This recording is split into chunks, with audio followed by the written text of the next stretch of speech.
বিজ্ঞান অর্থ হচ্ছে বিশেষ জ্ঞান। মানুষ এখন অনেক স্বাস্থ্য সচেতন। আমরা নিজেদের সম্পর্কে যখন থেকে আগ্রহী হয়েছি তখন থেকেই নিজেদের শরীর সম্পর্কে নানা রকম খুঁটিনাটি বিষয়ে আমাদের কৌতূহল হয়েছে। আর সেই কৌতূহল, সেই আগ্রহ থেকেই কিন্তু আমরা নিজেদেরকে গভীরভাবে পর্যবেক্ষণের মাধ্যমে আমাদের শরীর, মন, পরিবেশ, জীব, জড়, তাদের যে সম্পর্ক ইত্যাদি নিয়ে অনেক রহস্য কিন্তু আমাদের বিভিন্ন মনীষীদের মাধ্যমে উদ্ঘাটিত হয়েছে।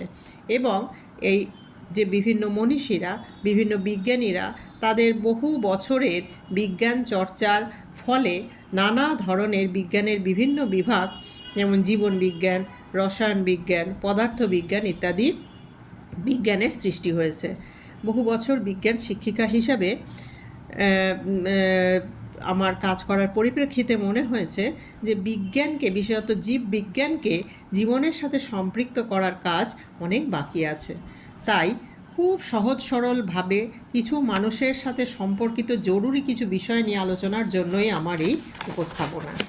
আমি প্রথমেই আমাদের কিছু রোগ জীবাণু সৃষ্টিকারী কিছু জীব এবং কিছু ক্ষুদ্রাতি ক্ষুদ্র বস্তু ইত্যাদি সম্পর্কে আলোচনা করছি। যেমন হচ্ছে, প্রথমে আমি ভাইরাস সম্পর্কে কিছু বলতে চাই।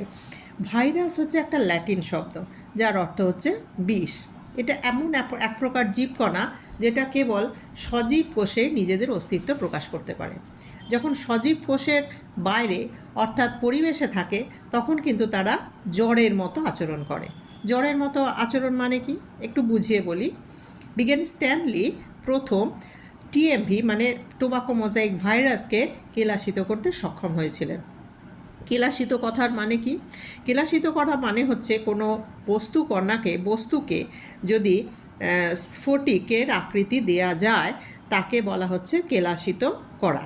কোনো জীবকে কিন্তু কেলাসিত করা যায় না, এটা জড় পদার্থের একটি ধর্মের মধ্যে পড়ে। তো ভাইরাসকে কিন্তু কেলাসিত করা যায়। আবার কোষীয় ক্রিয়াকলাপ, কোষের যে সমস্ত ক্রিয়াকলাপগুলো হয়, যে বিভিন্ন বিপাক ক্রিয়াগুলো হয়, সেগুলোর জন্য একটা ন্যূনতম স্থান, মোটামুটি 5000 আমস্ট্রং স্থান দরকার।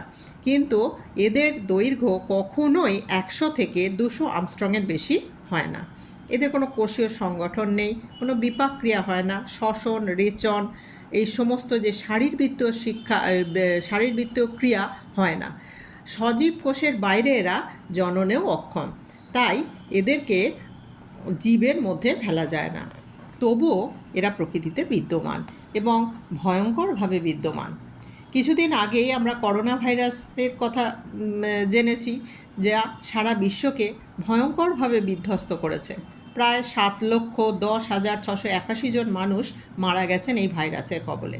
তাই বলছিলাম যে এই আণুবীক্ষণিক জড় জীবের মধ্যবর্তী পর্যায়ের এই অদৃশ্য শত্রু আমাদেরকে, এই অদৃশ্য বস্তুটি কিন্তু আমাদের পরিবেশে ভয়ঙ্করভাবে বিদ্যমান।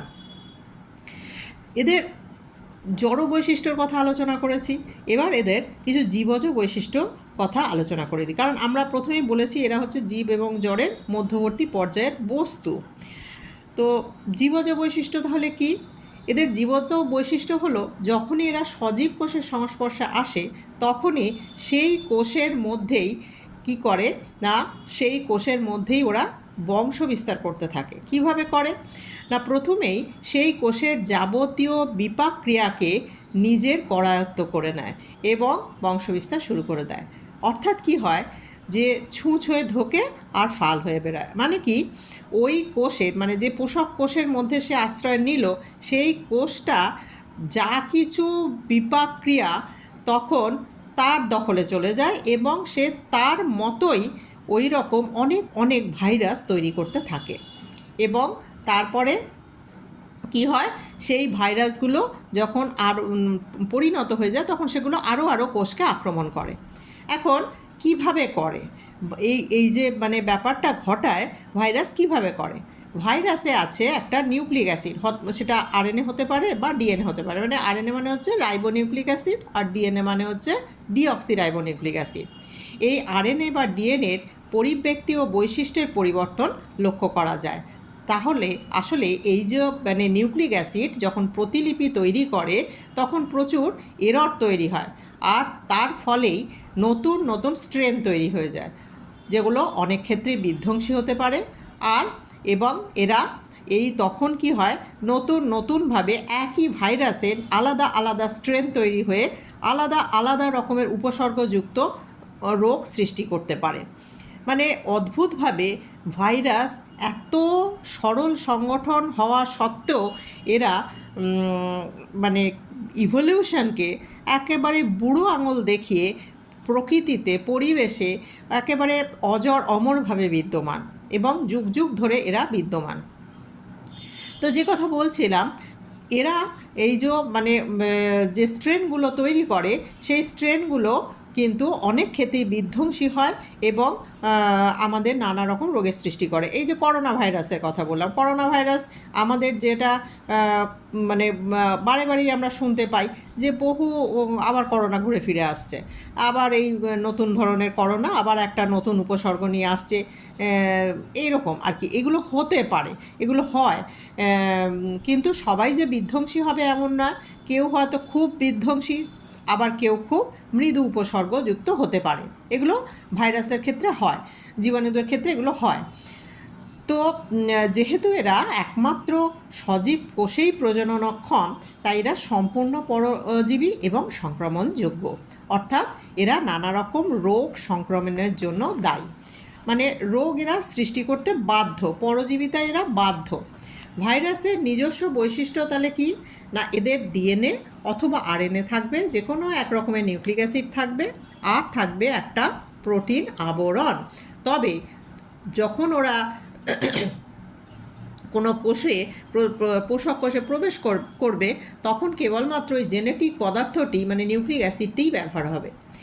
ভাইরাস আকার যেহেতু খুব কম, এর মধ্যে সাইটোপ্লাজম নেই, কোষীয় বিপাক হয় না, তাই একে কোষ কোষ আখ্যা দেওয়া যায় না, অকোষীয় বলা হয়ে থাকে। এরা নানান রকমের আকৃতির হতে পারে, গোলাকার হতে পারে, দণ্ডাকার হতে পারে, ঘনকাকার হতে পারে। তবে কি না, একটা ভাইরাসের কথা এখানে বলবো, যে ভাইরাসটি আমাদের কিন্তু কোনো ক্ষতি করে না, বরং উপকার করে। তার নাম হচ্ছে ব্যাকটেরিওফাজ। কীভাবে উপকার করে? ব্যাকটেরিয়াটি, এই ভাইরাসটি ব্যাকটেরিয়াকে ধ্বংস করে। জেনেটিক ইঞ্জিনিয়ারিংয়ে এই ভাইরাসটিকে মানে ব্যাকটেরিওফাজকে ব্যাপকভাবে ব্যবহার করা হয়। মানব সভ্যতার মানে এই ব্যাকটেরিওফাজ ভাইরাসটির অবদান অনস্বীকার্য। আমাদের বাতাসে, জলে, পরিবেশে সর্বত্র এই ভাইরাস বিদ্যমান।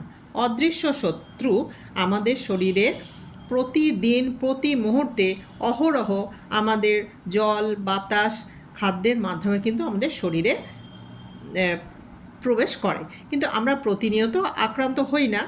এই কারণ আমাদের শরীরের কিছু নিজস্ব প্রতিরোধ ব্যবস্থা আছে, এবং সেই প্রতিরোধ ব্যবস্থার মাধ্যমে কিন্তু আমরা তাদেরকে প্রতিহত করে ফেলি।